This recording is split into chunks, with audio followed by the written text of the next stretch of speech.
Moyo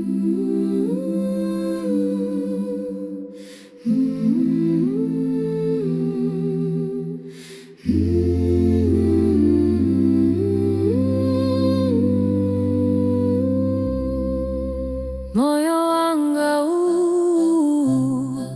si wanganso ai tupilanga ili silanga ili ai Yesu anandikula ineo ndizamuvela iyeyo mumavalitwe yanga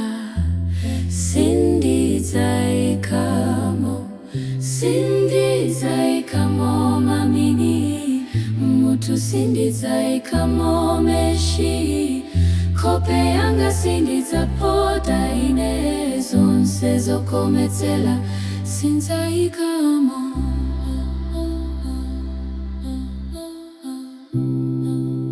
Moyo wako uo si wakonso iweyo lemekeza mlengi usavale mwatama Yesu anakukula iweyo usawonetse tupipa mtunda zokometsela zonse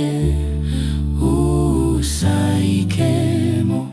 Sindizaikamo mamini mutu sindizaikamo meshi kope yanga sindizapota ine zonse zokometsela sinzaikamo. Sindizaikamo mamini mutu sindizaikamo meshi kope yanga sindizapota ine zonse zokometsela sinzaikamo.